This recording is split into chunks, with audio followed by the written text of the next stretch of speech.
예루살렘 성에 입성하신 예수님 사역이라는 제목으로 우리 함께 은혜를 나누려고 그럽니다. 그러니까 21장부터 25장은 예수님이 누군지 알고, 그러니까 다시 말하면 여론에 떠돌아다니는 예수님이 아니고 내가 만나고 체험한 예수님을 그리스도라고 하나님의 아들이라고 말한 제자들의 고백을 한 후에, 또 주님이 주신 그 깊은 신비한 은혜의 체험을 변화산에서 하고 난 후에, 그리고 천국의 비밀과 천국의 삶의 방식들을 우리가 마땅히 알아야 할 비밀들을 이야기한 후에 예수님이 뭘 이야기하신 게 세 번이 있어. 그러니까 그 세 번에 걸쳐서 예수님이 예루살렘에 올라가서 고난을 당하고 십자가에 죽으시고, 그리고 뭐예요? 죽은 자 가운데 사흘 만에 다시 살아나서 부활하시겠다고 하는 그 이야기를 세 번씩이나 했습니다. 근데 그 말한 그대로 지금 예루살렘은 뭐예요? 미리 예측하고 말한 그대로 예수님이 지금 뭐 하고 있죠? 예루살렘으로 올라가고 계시는 거죠.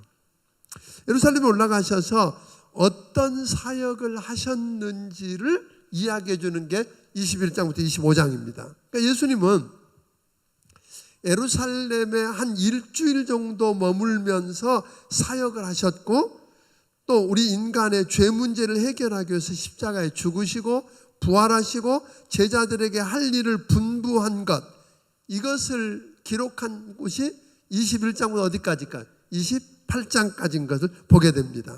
그 중에서 21장부터 23장에는 예수님이 베다니 근처 벳바게, 근데 이 베다니와 벳바게는 아마 이웃한 마을 같아요. 그래서 어떤 때는 요한복음 같은 데서는 베다니라고 총칭해서 불리워지고, 오늘 마태복음 21장에서는 벳바게라고 불려지는데 아마 비슷한 장소인 것 같아요. 그래서 한 예루살렘에서 2km 남짓 떨어져 있는, 그러니까 성 안에 살기는 어려운 그런 좀 소외된 사람들이 살고 있는 그런 곳인데, 그 벳바게에서 예수님이 건너 마을에 그 예루살렘 성에 입성하는 걸 이렇게 이제 준비하는 걸 보게 되는데, 준비시키면서 이것까지 다 이야기해 버리면 안 되는데, 죄송해요. 지금 제가 그러니까 어쨌든 그 벳바게에서 우리가 예루살렘 성을 시작해서 올라가셔서 한 주간 동안 있었던 그 예수님의 활동과 가르침, 첫 번째 며칠 동안 가르쳤던 것들을 기록하고 있다는 겁니다. 왜냐하면 제가요, 사실 이게 원고를 봐야 되는지 안 봐야 되는데요, 어떻게 하면 제가 막 혼자 막 가요. 그러니까 예수님은 주로 이 21장부터 23장에서는 예루살렘의 성전을 중심으로 해서 활동합니다.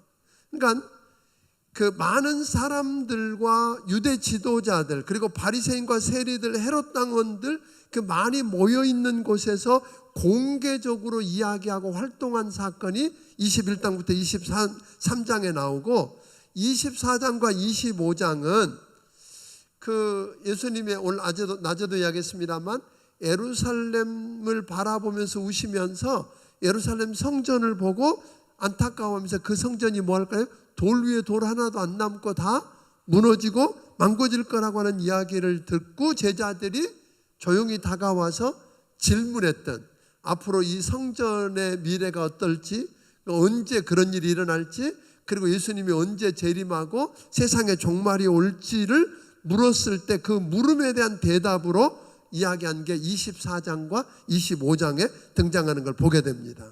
그러니까 21장에 구체적으로 좀 살펴보면 예수님은 이 땅에 오신 목적이 뭔지 알았다는 거예요. 여러분, 이것만큼 축복이 어디 있을까요? 여러분이 이 땅에 온 목적 아세요?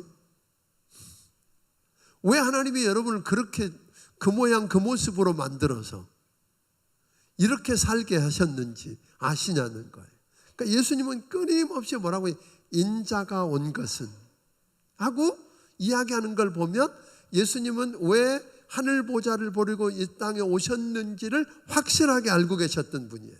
그래서 예수님이 그렇게 이야기하셨죠.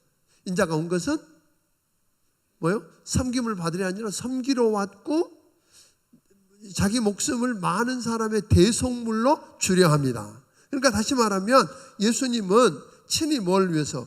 우리 인간을 죄에서부터 구원하기 위해서 6월절 어린 양으로 희생되기 위해서, 그걸 알고 그러기 위해서 지금 6월절이 있기 6일 전에 예루살렘으로 나귀 새끼를 타고 입성하는 걸 우리가 보게 됩니다. 그러니까 예수님은 여리고를 지나서 예루살렘 가까이 있는 베다니 근처 벳박에 이르렀을 때 제자 둘을 건너편 마을, 그러니까 아마 이 건너편 마을이 베다니 아니었을까 그런 생각을 해보게 되죠. 건너편 마을 베다니에 보내게 됩니다. 그리고는 뭐라 그래요? 예수님이 예루살렘 성 입성할 준비를 시키는데 이렇게 얘기하잖아요. 야, 거기 가면 매여 있는 나귀와 나귀 새끼가 있는데 그거 풀어서 끌고 와. 그래. 근데 어떤 사람이 너한테 왜 그 남의 거 가져가냐고 그럴 거야. 그러면 주가 쓰시겠다고 그래. 그러면 풀어줄 거야. 자, 그랬더니 제자들이 가요. 그랬더니 정말로 풀라 그러니까 누가 뭐라 그러니까 주께서 쓰시겠대요. 그랬더니 내버려둬 가지고 왔어. 근데 여러분 한번 물어보고 싶어요. 그 제자들처럼 여러분이 이렇게 순종할 수 있겠습니까?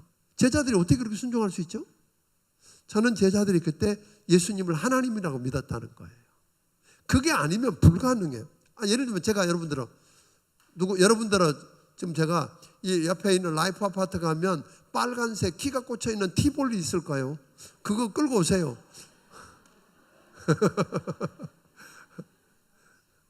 누가 그 주인이 말하기를 왜 남의 차 끌고 가요? 그러면 주께서 쓰시겠대요. 그러라고 그러면 여러분 가서 아멘 그러고 뛰어갈 사람. 어이구 저 아멘 하면서 할렐루야. 근데 쉽지 않아요. 근데 그렇게 할 수 있다는 말은 뭐예요? 그분이 하나님이시다 하라고 믿어지면 가능하죠. 아멘? 하나님이다. 왜? 모든 것의 주인이 누구예요? 하나님이시니까 주인이 그렇게 했어요. 그러니까 주께서 쓰시겠다 하라 그랬더니 그렇게 됐다는 거예요. 참 이게 우리가 살면서 하나님 말씀대로 순종하는 게 어려운 이유는 다른 거 아니에요. 여러 핑계를 대지만 예수님을 하나님이라고 믿냐는 거예요. 예수님이 정말 살아계신 하나님의 아들이고 하나님이시다. 그렇게 믿으면 이 말씀대로 순종할 수가 있겠다 그런 거지요. 저는 오늘 여러분에게 이렇게 말하고 싶어요. 그러니까 주가 쓰시겠다는 말 한마디에 묶여있던 나귀가 풀렸단 말이에요. 그러니까 만약에 여러분도 여러분의 삶을 주님이 쓰실 수 있도록 내어드리면 여러분이 어떤 일로 묶여있다고 할지라도 하나님께서 여러분을 풀어서 자유케 하실 것입니다. 병에 묶여있는 분 계실 것입니다. 질병에 묶여있다면 만약에 하나님께서 주신 건강한 몸을 주님을 위해 바로 쓰겠습니다 라고 하나님께 기도할 수 있기를 바랍니다. 사업과 물질에 묶여있는 분이 있다면 이 어려움을 풀어주시면 사업과 물질을 주를 위해서 바로 쓰겠습니다라고 기도해 보기를 바랍니다. 하나님께서 반드시 풀어주실 것입니다. 우리 자녀들이 주님의 쓰임을 받는 사람이 되어서 주님이 쓰시는 그릇 같은 삶을 살겠다고 한번 서원해 보세요. 하나님께서 여러분과 여러분의 자녀들을 모든 얽매임에서 풀어주실 줄로 믿습니다. 그런데 또 하나는 반대로 자신의 삶을 헌신해서 주께 드리지 않으면 풀렸던 것도 묶일 수 있다는 것도 아시는지 왜 그럴까요? 내버려 두면 여러분의 영혼까지 그것과 함께 아주 망할 걸 아시니까 살리려고 여러분 풀려 있는 것도 묶을 수 있다는 것도 기억하기를 주의 이름으로 축원합니다. 그러니까 예수님이 나귀 새끼를 타고 입성하실 때 제자들이 그 두 제자가 자기 겉옷을 벗어서, 여러분 그 유대인들의 겉옷이라는 거 알죠? 그냥 이런 거 아니고 통옷으로 돼 있는 거니까 그걸 나귀 위에 얹었어요. 예수님 안장 대신해서. 그랬더니 거기에 있는 무리들이 다 자기 겉옷을 벗어서 어디다가 길에다가 카펫 대신해서 깔았다는 거 아니에요? 그리고 저들이 종려나무 가지를 흔들면서 호산나라는 말의 뜻은 구하오니 구원하소서, 다윗의 자손으로 오시는 이여, 이렇게 오늘 하면서 소리를 질렀더니 야단이 났습니다. 온 성이 소동을 했다고 그랬습니다. 사실 왜냐하면 그 기득권을 가지고 있던 사람들이 도저히 용납하기가 어려운 일이에요. 예수님은 이렇게 입성하셔서 제일 먼저 가신 곳이 어딜까요? 성전이었어요. 성전에 가셔서 예수님이 그 제물로 쓰는 짐승을 파는 사람들과 짐승들을 노끈을 회초리로 만든 뭐죠? 이 채찍으로 만들어 갖고 다 내쫓았어요. 지금 화가 나신 거예요, 예수님. 환전해 주는 사람들의 상을 뒤집어 엎었어요. 근데 재밌는 표현이 하나 나와요. 비둘기 파는 사람들의 의자를 엎었다 그랬어요. 비둘기 올려놓은 상을 엎으면 어떻게 돼요? 비둘기 죽지요. 아니 여기 비둘기는 그냥 놔두면 날아가 버리니까 어디다가 넣었을 거 아니에요. 그러니까 그 상을 엎으면 비둘기는 죽는 거예요. 그러니까 예수님 무슨 말이냐면 화를 내고 분노할 때도 그냥 분노한 게 아니라 뭐예요? 통제된 분노라는 거예요. 그러니까 이렇게 통제되지 않은 분노. 그러니까 데모를 해도 우리가 뭐 이렇게 해도 통제된 데모는 문제가 없는 거잖아요. 근데 통제되지 않은 때 문제가 발생하는 거죠. 그러니까 예수님은 우리에게 화낼 수 있어요. 의로운 분노를 할 수 있단 말이에요. 의로운 분노를 표출할 수 있지만 이때도 뭘 해야 된다고요? 통제돼야 된다는 거예요. 어떤 사람들은 한번 화를 내면 그 다음에 이성을 잃어버려. 그래가지고 처음에는 화를 내는데 그 다음에는 뭐 끌려가. 자기가 화를 내는 게 아니라 끌려가는 사람들. 그래서 이용당하고 많은 걸 우리가 보게 되는데 이런 모습들에. 그래서 예수님은 이걸 통해서 결국은 성전을 청결케 했는데, 왜냐하면 처음에 거기에 소나 양이나 양이나 염소 이런 것들을 팔게 된 이유가 뭐냐면 그곳에 예루살렘 성전의 명절에 예배하러 오는 사람들이 가까이서만 오는 사람들이 아니에요. 멀리서도 오고 외국에서도 오니까 그 사람들의 편리를 돕기 위해서 그 안에서 팔기 시작한 거예요. 그러던 게 이제 나중에 지나니까 거기서 구입 안 한 거는 부정하다고 이게 합격이 잘 안 되는 거예요. 그러니까 제사장하고 그걸 파는 업자들하고 뭐 하게 돼요? 결탁하게 되고, 결국은 그러다 보니까 이권에 의해서 예수님 말하기를 성전은 뭐 하는 곳이 아니에요? 기도하는 집이어야 되고 하나님을 예배하는 집이어야 되는데 기도하고 예배하는 집이 뭘로 쓰여져요? 이권에 의해서 움직여지는. 그래서 강도의 구렬이 됐다, 강도의 소굴이 되어버렸다라고 이야기하는 거죠. 성전세도 세속적인 돈으로 성전세를 받은 게 아니라 유대인들이 쓰는 거룩한 돈으로만 받았기 때문에 돈을 반드시 거기서 바꿔야 되는데, 바꾸다 보면 어떤 일이 있을까요? 그냥 바꿔줄 사람 있어요? 저도 옛날에 기억나요. 옛날에 우리 버스터미널이 국민은행 그 자리에 있을 때 보면 잔돈을 이렇게 바꿔주는데 1,000원짜리 내면 100원으로 100원으로 바꾸면 얼마 띄고 바꿔줬어요. 옛날에 그랬어요. 그런 적이 있었어요. 그렇게 하는 것처럼 거기도 그렇게 이제, 그래서 그걸 두둔하고 이권으로 하기 때문에 문제. 그러니까 사람들은 처음에는 좋은 목적으로 시작했지만 편리만 쫓아가다 보면 잘못될 수 있겠다. 저는 교회에 예를 들면 교회도요, 어떤 데 보면 교회 1층은 상가로 만들어 가지고 하고 어떤 교회는 보니까 백화점이 있는 교회도 있어요. 서울에 가면. 그 교회는 우리가 볼 때는 돈 성도들이 부담 안 해도 되잖아요. 거기서 나오는 것 갖고 다 쓸 수 있으니까 얼마나 좋겠어요. 교회 부흥 되게 많이 될 것 같으죠. 근데 그런 교회치고 부흥되는 교회가 별로 없어요. 왜 그럴까요? 아니 밑에 세 줘 갖고 새 나온 걸로 운영 다 하고 그러면 헌금할 필요가 없는 거예요. 희생할 필요가 없는 거예요. 심지어 제가 서울에는 어떤 그 백화점 있는 교회는 어떻게 이야기냐면 새 교인이 들어오는 걸 환영하지 않음. 왜 그럴까요? 우리 여기 좀 적어야 거기서 뭐 나온 고물이 떨어지고 이권을, 그러니까 사실은요 옛날에는요 한국 교회가 진짜 어려울 때는 장로님 하려고 해도 할 사람이 없었어. 안 하려고 그랬어. 재정 맡으라 그러면 다 도망갔어. 왜? 자기 돈을 다 넣어야 되니까.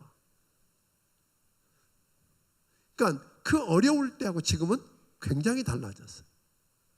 이런 모습 보면서 우리가 인간의 편리를 쫓아서 성전이 성전 목적에 합당하게 쓰여지지 않게 하는 것을 우리 주님이 얼마나 무섭게 질책하는가를 우리는 보게 됩니다. 또 그 다음에 보면 예수님이 시장하셔서 잎이 무성한 무화과 나무를 보면서 열매를 기대하셨어요. 근데 아무것도 얻지 못하니까 저주했더니 뿌리까지 말라버렸다 그래요. 그러니까 은혜를 받고 잎이 무성한데 열매 없으면 두려워해야 돼요. 여러분 정말로 부탁하는 건요, 하나님의 은혜를 입고 축복을 받았는데 열매가 없다 그러면 우리가 두려워해야 된다는 거예요. 주님이 요구하실 때 주님을 위해서 내놓을 것이 아무것도 없다 그럼 우리는 두려워해야 돼요. 자신만을 위해서 다 써버렸다면 우리는 심각하게 생각해야 된다는 거예요. 그러니까 우리가 이 무화과나무가 말라버린 걸 보고 배울 수 있기를 바랍니다. 예수님을 위해서, 우리가 주님을 위해서 10의 1, 열의 하나를 남겨놓지 않고 그건 저는 씨앗이라고 생각해요. 씨앗은 먹어버리면 안 되는 거잖아요. 옛날에 어른들 보니까 아무리 흉년 들어도 종자는 먹어요, 안 먹어요? 안 먹어요. 종자 먹어버리면 그 다음에는 큰일 나는 거잖아요. 그러니까 마치 11조는 종자와 같은 거예요. 그러니까 먹어버린 다음에 어떤 열매를 기대할 수 있겠는가 하는 것입니다. 예수님은 포도원에 가서 일하라고 하신 아버지 말에 큰아들은 예 그러는데 나중에 안 갔어. 둘째는 뭐라 하세요? 싫어요 그래놓고 갔다고 그랬어요. 누가 더 낫냐고 그랬어요. 그랬더니 누가 더 아버지 뜻대로 한 거예요? 둘째. 그런데 그 이야기와 더불어서 포도원 만들어 놓고 농부들에게 세를 주고 다른 나라에 갔는데 세 받으러 갔던 종들을 자기 그 포도원에 일하는 농부들이 지가 주인인 줄 알고 세 받으러 온 종들을 어떻게 했어요? 때리기도 하고 죽이기도 했다고 그랬어요. 그러면 어떻게 하겠냐 그랬더니 거기는 바리새인들이 뭐라고 그랬어요? 당연히 주인이 군대를 보내서 저들을 멸하고 세 잘 내는 사람에게 주겠지요. 그런데 이들이 누구냐? 그런 거예요. 이들이 누구냐? 첫째 아들은 유대인 같은 사람이라는 거예요.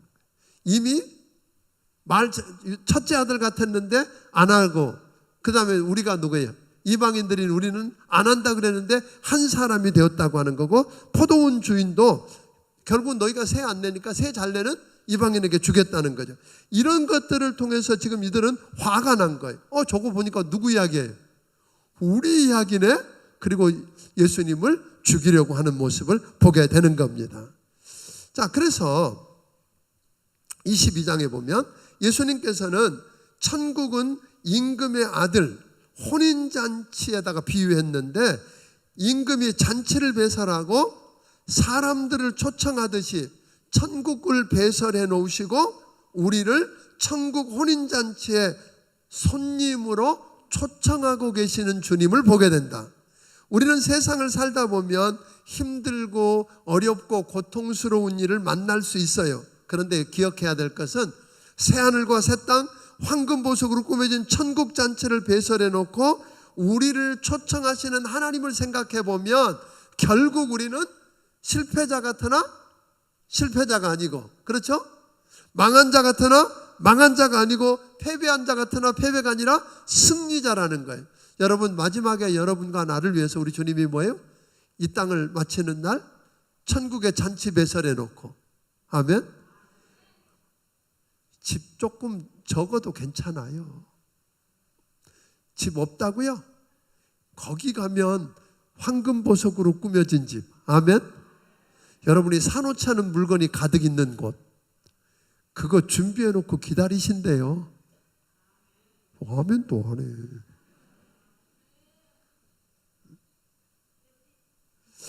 그런데 여기 이렇게 초청할 때 보니까 무슨 자격을 따지지 않는다는 게 중요한 거예요. 처음에는 택함을 받은 특별한 사람에게 초청장 받은 사람을 했지만 그 사람들이 안 왔지요. 그런데 그냥 뭐 하면 돼요? 믿고 가기만 하면, 그분을 믿고 감사하는 마음으로 참여하고 예복만 준비하면 뭐 할 수 있어요? 들어갈 수 있다. 예복이 뭐예요? 예수님을 믿는 믿음, 예수 그리스도를 구주와 주님으로 믿고, 아멘, 의의 옷을 입은 사람은 들어갈 수 있다는 거예요. 그런데도 밭에 가야 한다 그러고, 또 뭐예요? 장사해야 된다 그러고, 무관심하고 온갖 핑계를 대면서 거절하는 사람이 있었어요, 없었어요? 있었다는 거예요. 심지어 그걸 전달하는 종들을 때리기도 하고 죽이기도 했다는 거예요. 자, 그럼 한번 물어봅시다. 대통령이 여러분에게 초청장을 보냈어요. 파티 있다고 오라고. 그럼 어떻게 하실 거예요? 핑계 대고 안 가실 거예요? 아니, 대통령이 여러분들에게 잔치를 크게 배설했다고 정중하게 초청장을 딱 보내서 미리 그건 미리 알렸고, 지금은 이제 뭐예요? 모시러 간 거거든요. 알려서 자, 모시러 간다고 그러는데 여러분을 초청해서 모시러 온 사람을 때리고 구박하고 그러겠다. 아니면 초청에 응하겠다. 초청에 응하실 겁니까? 대통령 초청받은 게 그렇게 얼마나 대단한 건 몰라요? 하긴 요즘 대통령이 인기가 없어. 하여튼 이거 너무 심하다. 그래도 대통령 초청하면 안 가겠습니까? 개인적으로 가지요. 그죠? 그런데 하물며 왕 중에 왕이신 하나님의 초청을 그렇게 거절할 수 있겠냐 이 말이에요. 아멘. 심지어 초청장을 전달하는 종들을 잡아 모욕하고 죽이기까지 할 수 있겠냐는 거죠. 그랬더니 그 왕은 어떻게 했어요? 아무나 와라 그런 거잖아요. 사거리 이런 데 가서 길목에 가가지고 누구든지 오라 그래. 다 초청하는 것. 이런 모습. 그러니까 우리는요, 때로는 초청했을 때 쫓아가는 게 나을까요? 끌려가는 게 나을까요? 우리는 가끔요, 쫓아갔으면 제 발로 걸어갔으면 좋을 걸 제 발로 못 걸어가고 끌려갈 때 꽤 많다는 거 아시죠? 저는 여러분들이 주님의 초청에 그냥 쫓아가기를 주의 이름으로 축원합니다. 끌려가지 않았으면 좋겠어요. 끌려가는 게 얼마나 아프고 힘든 건지 아시죠? 끌려가지 않았으면 참 좋겠다는 그런 생각을 해보게 됩니다. 어떻든 이런 것들을 통해서 우리가 보게 되는 건 뭐예요? 여러분 보니까 바리새인과 이 사두개인들을 보면서 저들의 모습을 들추어내는 거예요. 그런데 이들이 못 알아들어. 15절부터 보니까 바리새인과 사두개인들, 이번에는 바리새인이 전번에 나타나지도 않아.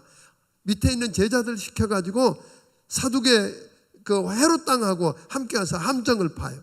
그러니까 우리가 인생을 살다 보면 어떤 사람들이 많아요? 함정 파고 올무놓고 이런 사람들이 있어요, 없어요? 왜? 그들은 올무놓고 함정을 파서 예수님을 어떻게든지 걸려들게 해서 죽이려고 하는 모습을 보게 되는 거예요. 그래서 이번에는 뭘로 걸었느냐 하면 세금이에요. 자, 그들이 와서 예수님에게 기가 막힌 찬사를 보내요.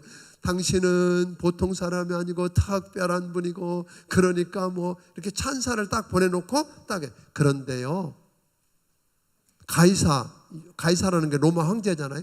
가이사에게 세금 바쳐야 돼요, 말아야 돼요?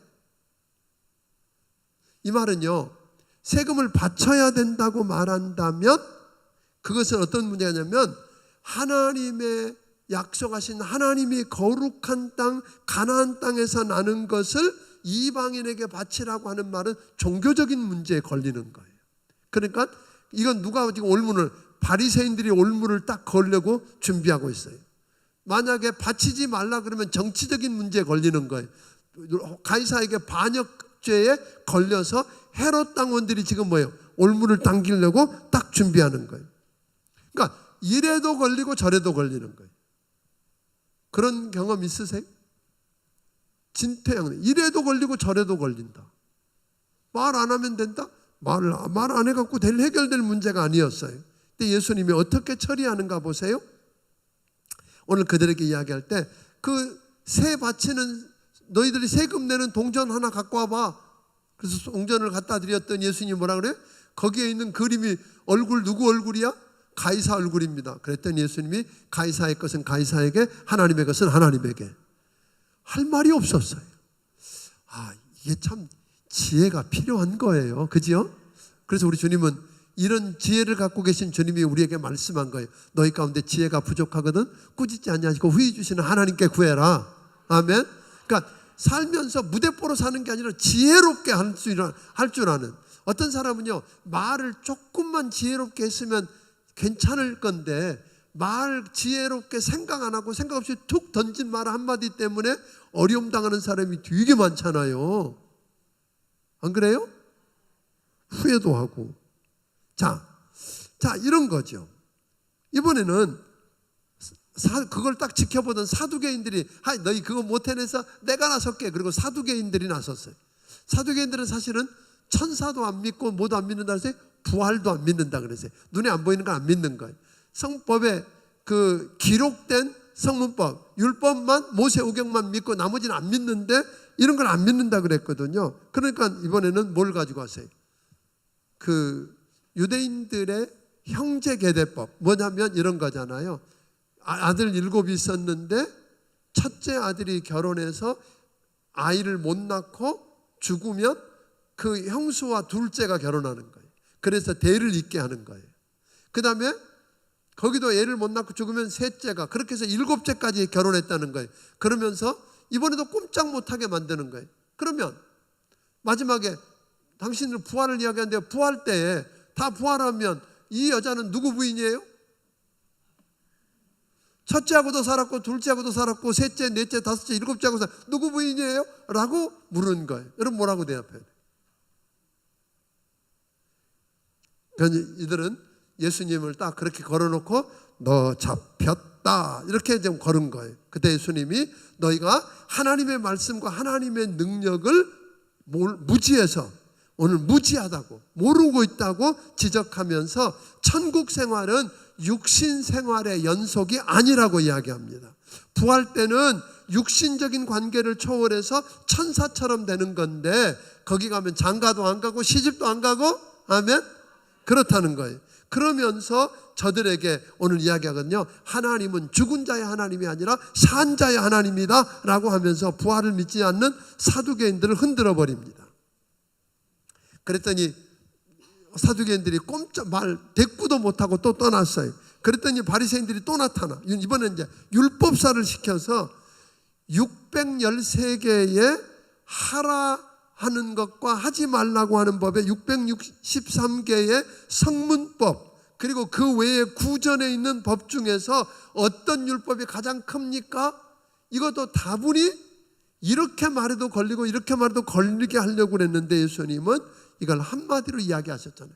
마음을 다하고 힘을 다하고 목숨을 다해서 주 너희 하나님을 뭐하고? 사랑하고 내 이웃을 내 몸같이 사랑하라. 그 율법을 딱 한마디로 묶어버렸단 말이에요.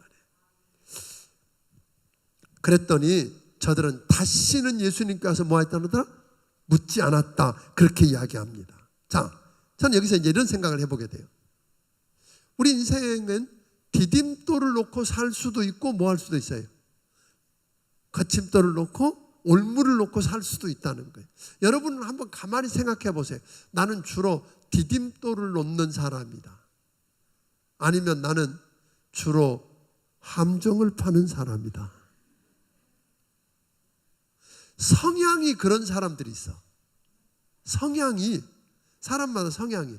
어떤 사람이요, 사람들이 많이 다니는 목욕탕 앞에 그 사람들이 많이 다니는 곳에 큰 돌멩이 하나를 탁 갖다 놨어. 그리고 지켜본 거예요. 그랬더니 사람들이 지나가다가 없던 돌멩이가 부딪혀갖고 다치는 거. 그러고는 어떤 사람은 아파. 그러고는 그냥 가. 자기 다리만 아프다 그러고 그냥 가는 사람이 있고, 어떤 사람은 뭐예요? 딱 다치고 그러더니 막 돌을 발로 차면서 뭐예요? 왜 이 돌이 여기 있는 거야? 그 다음에 어떤 사람은 뭐예요? 어떤 놈이 여기다가 이 돌을 갖다 놓고 사람 다치게 하는지 모르겠다고 막 화를 내고 원망하고 불평하는 사람이 있어요. 그런데 어떤 사람은 지나가더니 그걸 보더니 뭐예요? 그거를 힘을 들여서 끙끙거리면서 그걸 옮겼어요. 그랬더니 그 밑에 편지와 함께 금덩어리가 하나 있는 거예요. 치운 사람 가지세요.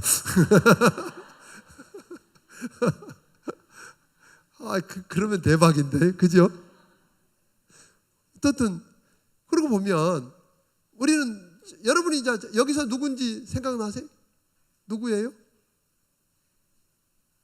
그냥 밖으로 말 안 해도 돼. 속에다 자기하고만 이야기해 보세요. 정직하게. 나는 어떤 사람일까? 대부분은 발로 차고 화분에 어떤 놈이 여기다 이거 갖다 놨는지 모르겠다고 그러고 화내고 가. 그 다음 날 또 부딪히고 또 쩔쩔면서 또 발로 차고, 발로 찼더니 내 발만 아파 이제. 이런 거. 여러분, 참 이게 어려운 거예요. 우리가 왜 이랬느냐고 말하기는 너무 쉬운 거예요. 근데 그거를 옮겨 놓는 건 어떨까요? 옮겨 놓으면요, 그 밑에 뭐 있다고요? 금덩어리 있어요. 금덩어리. 여러분 눈에 안 보일지 모르지만 주님이 금덩어리보다 더 좋은 걸 약속해 주셔요. 그런 사람들에게. 믿습니까? 그러니까 지금부터 금덩어리 줍는 것보다 더 좋은 거라고 생각하고 뭐예요? 그 돌멩이 있거나 거침돌이 있으면 불평하고 그거 뭐라 그러지 말고, 그거 뭐예요? 힘들여서 혼자 못 치우겠거든 옆에 사람 불러서 함께 그걸 치우면 그 속에 뭐 있다? 금덩어리 있다. 금덩어리보다 더 좋은 거 기다리고 있는 거 여러분 믿으시길 바랍니다. 그러니까 살면서요 참 어려워요. 이 올무 놓고 함정을 파고 살 수도 있고 디딤돌을 놓고 살 수도 있다는 거예요. 어찌하든 간에 바리새인과 사두개인들은 참 멋진 사람들이었어요. 이야기했지만 말씀을 그대로 지키려고, 문자 그대로 지키려고 했고, 일주일에 이틀은 금식하고 하루에 몇 번씩 기도하고 11조 철저하게 하고, 그런데도 책망을 받았잖아요. 그런데 이 사람들은 뭐예요? 왜 그걸 해야 하는지, 그것을 하라고 하신 하나님의 마음을 못 읽었던 거예요. 그리고 그것을 행하면서 아까 제가 이야기했던 건 5시에 부름받은 사람의 자세, 6시에 부름받은 사람의 자세로만 살았지, 그래서 틀린 것도 없어요. 그 사람들 흠잡을 때도 없지만 6시에 주장하고 당연하고 그거 내가 그만큼 했다고 하는 거, 그러니까 이만큼 받아야 된다라고 하는 의식 속에서 사는 거지 5시에 사는 사람. 저는 우리 교회 이 5시에 부름받은 그런 모습으로 사는 사람들이 많아지기를 주의 이름으로 축원합니다. 늘 감사하고 나 같은 게 부름받아 쓰여지고, 아까 주일학교 교사들 5년 하고 10년 하고 감사해 하잖아요. 막 20년 한 사람도 그런 5시에 나온 사람으로 모습으로 산다면 너무 귀한 축복이지만 5년 하고 10년 했는데, 아니면 한 2, 3년 해놓고는 뭐 하는 것처럼 살아요? 바리새인처럼 내가 이만큼 했는데 왜 뭐 하는 거야 뭐 이러고, 이런 자세로 한다면 그게 스스로 바리새인처럼 일하고도 버려지는 비극을 경험할 거라는 거 잊지 않기를 주의 이름으로 축원합니다. 그러다 보니까 바리새인들은 어떻게 했어요? 그렇게 멋있는 삶을 살아놓고도 어떻게 됐어요? 책망만 받잖아요. 23장이라고 하는 건 다른 이야기 아니에요. 이 바리새인들에게 7번씩이나 책망하고 무섭게 축복이 아니라 화를 선언하고 계신 주님을 보게 된단 말이에요. 그러니까 바리새인들은 보니까 신앙적인 허세가 있는 거예요. 그러니까 그들의 문제 가운데 하나는 뭐예요? 하나님과 나 사이에서 하나님 앞에 한다기보다는 사람에게 뭐 하려고 그랬다? 보이려고 해요. 사람들이 어떻게 생각할까? 어떻게 볼까? 뭐라고 말할까? 여기에 너무 민감한 거예요. 그러니까 저들은 속에 있는 것과 다르게 행동했어요. 그러니까 그릇 대접에 속은 어떻든 상관없이 뭐예요? 겉은 반짝반짝하게 해놓고 속은 뭐예요? 더러운 것. 이런 모습들이 그들의 모습이었다고 이야기하는 거예요. 그러다 보니까 자연히 외식했어요. 즉 가면 쓰고 연극하고 위선을 떨은 거예요. 그렇기 때문에 예수님 뭐라 그래요? 그들이 말하는 건 듣고 지켜도 돼. 그래요. 말은 잘하거든요. 아니요, 우리 좀 보면요, 어떤 사람 보면요, 절대로 틀리지 않는 말만 하는 사람이 있어. 그러니까 그런 사람 말은 듣고 그대로 행하면 돼요. 근데 그들의 사는 건 본받지 마라 그랬어요. 바리새인들이 하는 말은 예수님이 그 듣고 지켜도 돼. 그런데 그들이 사는 건 보고 따라가지 마 이렇게 이야기하는 거죠. 근데 그게 바리새인만 이야기 아닌 거 아시지요? 우리 안에도 그런 게 있더라 하는 겁니다. 그러니까 자연히 이 바리새인들의 모습은 뭘까요? 왜 그렇게 보이려고 그럴까요? 그걸 통해서 자기들이 얼마나 거룩한지를 드러내고, 왜 거룩한지를 드러내는 거예요? 사람들한테 그렇게 존경 더 받고 대접 더 받고 더 높은 자리에 앉게 되는 것, 이게 그들의 관심이었다고 하는 거예요. 그러니까 바리새인들은 하나님의 말씀을 많이 알고 있으면서 그걸 교묘하게 이용하고 해석해서 자기들은 피하고 다른 사람은 걸리게 하는 일에 있었다는 거예요. 겉을 꾸미고 화려하게 해서 남들 보기에는 그럴듯한데 속은 썩고 냄새나게 하는 엉망이었다는 겁니다. 바리새인들을 외식해서 사람들에게 존경받고 높임을 받지만 하나님께는 늘 어떻게 하세요? 책망을 들었던 사람들. 이런 사람들은 때 묻은 얼굴을 씻으려고 하는 게 아니라 거기다가 분칠을 하기 때문에 회개할 기회를 놓치더라는 거예요. 왜냐하면 착각하고 살거든요. 분칠을 해놨으니까 깨끗한 줄 알잖아요. 잘 믿는 줄 알았어요. 상 받을 줄 알았어요. 이들은 성경을 잘 알고 율법을 너무 잘한다고 생각하고 잘 믿는다고 생각하고 열심을 내다가 보니까 주의 일에 바빠서 주님 만날 시간이 없는 사람들. 우리 그런 거 있는 거 아시죠? 주님 일 열심히 하다가 그 일을 하라고 하신 주님 못 만나고 주님하고는 아무 상관도 없이 살 수 있다는 거 여러분 기억하기를 바랍니다. 아멘. 그러다 보니까 바리새인들은 뭐 했어요? 책망만 들었다는 거예요. 당연히 축복받을 사람들이었는데 축복이 아니라 뭐예요? 화로다. 화를 받는 저주의 인생이 되고 말았다고 하는 겁니다. 바리새인과 유대인들은 하나님이 계시는 하나님의 성전이 있으니까, 말씀이 우리에게 있으니까 걱정 없다 그런 거예요. 늘상 하나님의 성전이 있잖아. 그 성전은, 그러니까 저들은 이렇게 생각한 거예요. 하나님은 우주의 하나님이거나 세상의 하나님이 아니라, 만인의 하나님이 아니라 이스라엘의 하나님. 이스라엘은 선민이니까 우리의 하나님이고 우리를 위하고 우리를 사랑하고 이런 거죠. 그러다가 보니까 성전이 있으니까 괜찮아. 그런데 주님이 오늘 낮에 이야기한 것처럼 뭐라 그러세요? 너희 사는 것 보니까 하나님 떠났어. 그런 거예요. 하나님 너희와 관심 없어. 하나님 함께 할 수 없어. 그런 거거든요. 그래서 결국 뭐 한다는 거죠?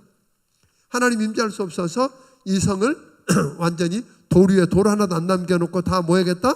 쓸어버리겠다 라고 하는 경고를 하게 되는데, 그때 예수님이 24장에서 그런 경고를 하고 그것에 대한 대답으로 우리 주님이 24장과 25장을 썼다고 그랬어요.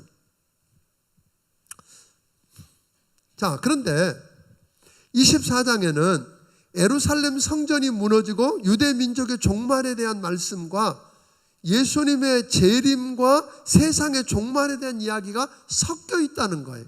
그러니까 24장을 읽다가 사람들이 되게 혼돈하고 이것 놓고 아주 혼란을 겪고 오해를 불러일으키고 그런 경우들이 많더라 그런 거예요.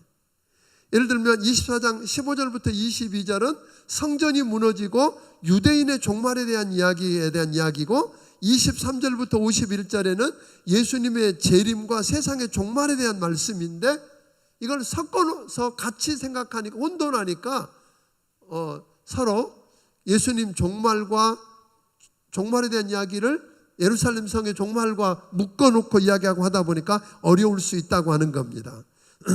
그러니까 여기 보면 세상 종말에서 그때 무슨 일이 나고 어떤 징조가 나타날 건지를 쭉 이야기했는데, 우리 편에서 한번 보자고요. 그때 예언할 때와 달리 AD 70년에 이미 예수님 말씀하신 대로 예루살렘 성전은 뭐였어요? 무너졌어요. 그렇죠?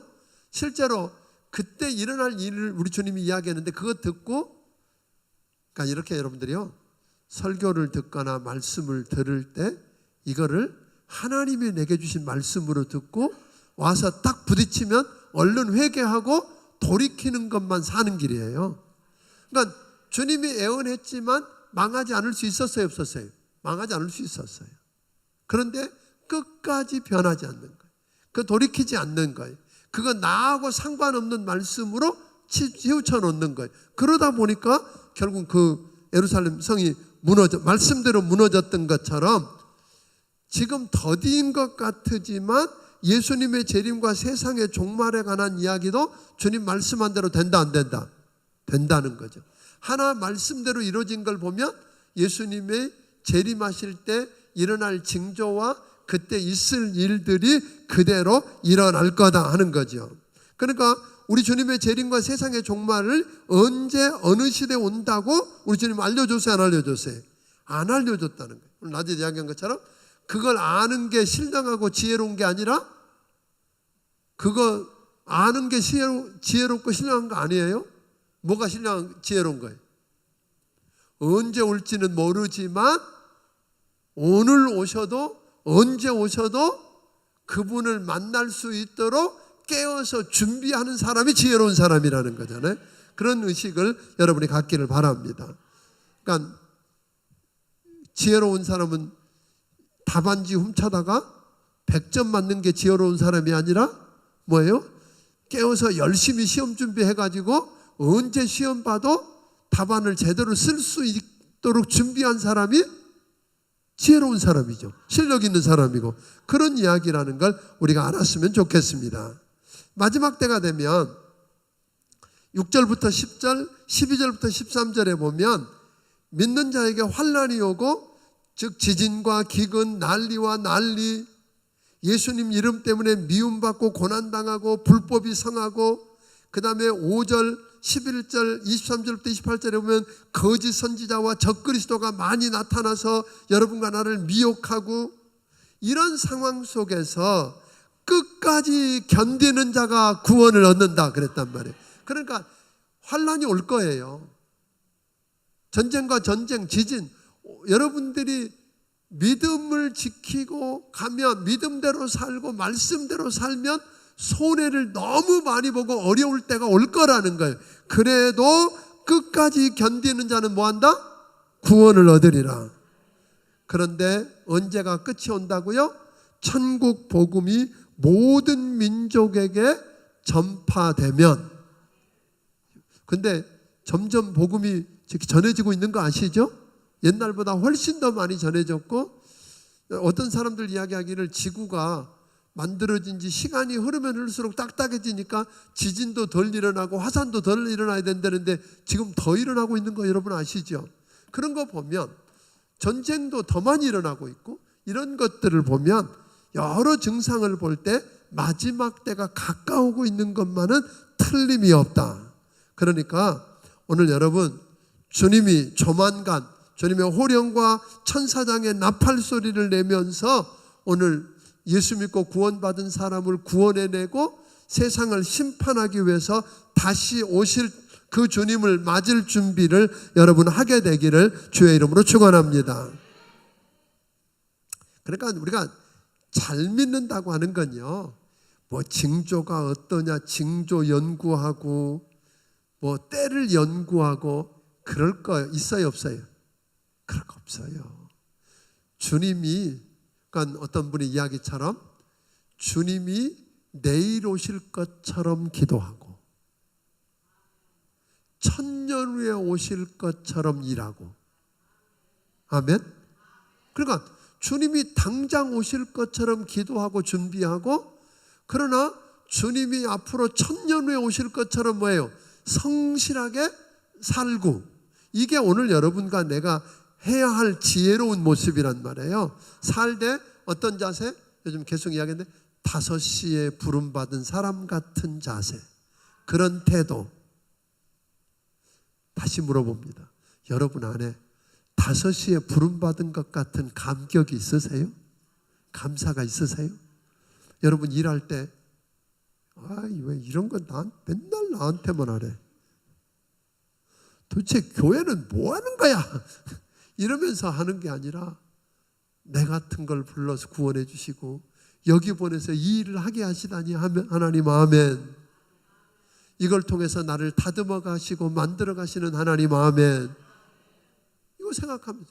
오늘 돌 치우면서 남들이 놓아놓은 올물을 걸리게 하려고 거침돌로 놓아놓은 돌멩이 열심히 치우면서 뭐해요? 이거 치우면 사람들이 얼마나 편하게 다닐까? 그런데 생각지도 않은 뭐도 주신다? 금덩어리도 주신다.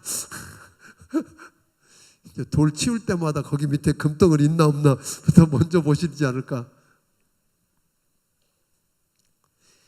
근데 여러분 기억해야 될 것은요,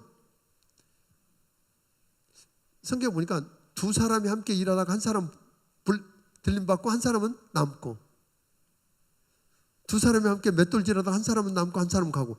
이거 일상생활에서 어느 날 갑자기 같이 이렇게 일했는데 같이 웃었는데 어느 날 몇 명 없어졌어.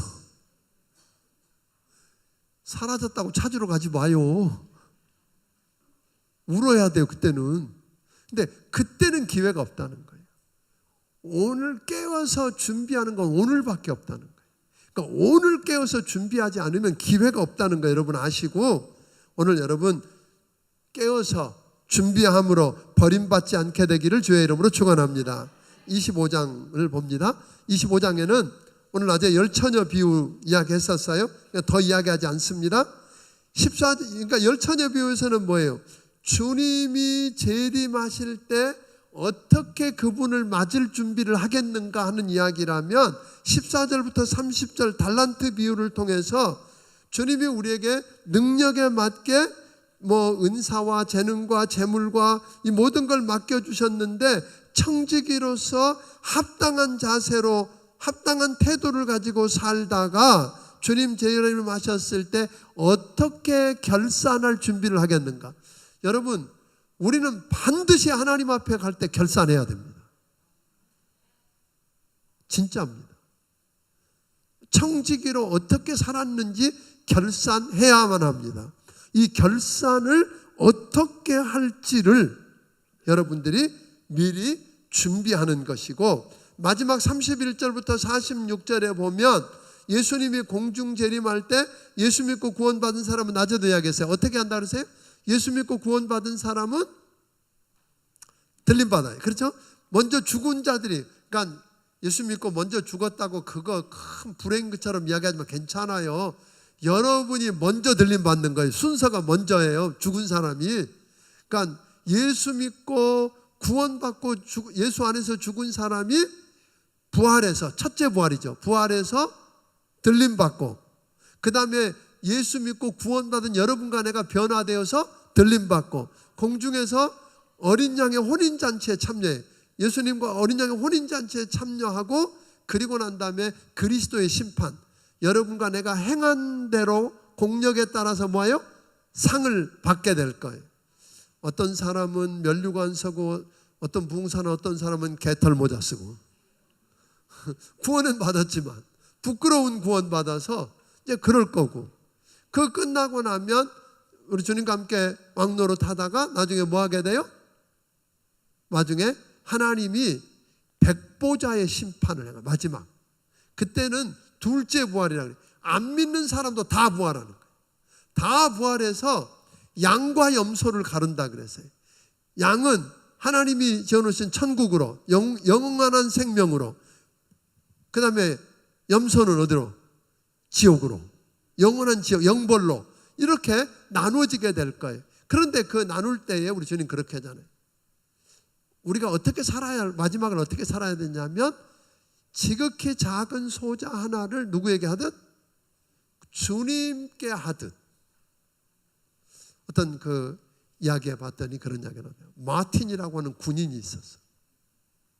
로마 시대 군인이 있었는데 추운 겨울날 이렇게 마치고 집을 가는데 너무 추운데 한 거지가 앞에서 막 너무 벌벌 떨고 막 그러고 있어서 그 사람을 그냥 가면 이제 얼어 죽을 것 같으니까 그냥 못 가고, 근데 자기가 뭐 돈도 없고 줄 것도 없고, 그래서 그 사람이 손을 꼭 잡아주고는 나중에 자기 옷, 자기도 그냥 가면 죽을 것 같으니까 자기 옷을 반을 딱 잘랐대.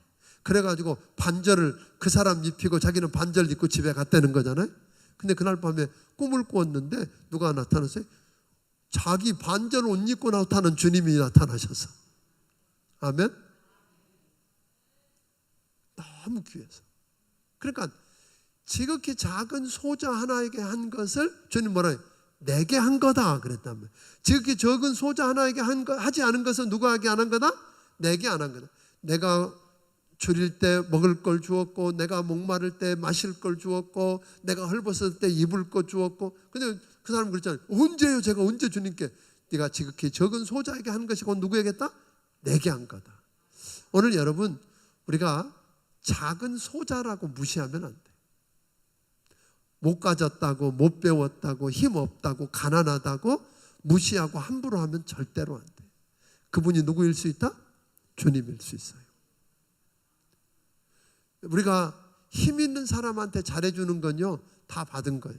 주님은 뭐라 그러세요? 못 받을 사람에게 구워주는 건, 뻔히 못 받을 사람인 줄 알고 구워주면 어떻게 돼요? 주님이 뭐라 그러세요? 그건 내가 구운 거다, 내가 갚을게. 뛰는 법도 없어. 주님이 갚아주신다잖아. 그래서 오늘 여러분과 내가 마지막 주님 앞에 갔을 때의 심판에 대한 이야기까지 쭉 우리에게 하고 계시는 걸 보게 됩니다. 그러니까 여러분과 내가 마지막 시대를 어떻게 살아야 할 것인가를 오늘 이것을 통해서 보고, 이때가 바로 그 시대인 걸 깨닫고 제대로 살아서 하나님께 영광이 되고, 여러분들은 주님 앞에 서는 날 칭찬 듣고 그 영광을 누리게 되기를 주의 이름으로 축원합니다. 기도하겠습니다. 고마우신 아버지, 감사합니다. 우리 사랑하는 성도들이 피곤하고 힘든 시간이지만 하나님 말씀을 듣고 싶어서 오늘 이렇게 모였습니다. 주님, 우리에게 말씀해 주시옵소서.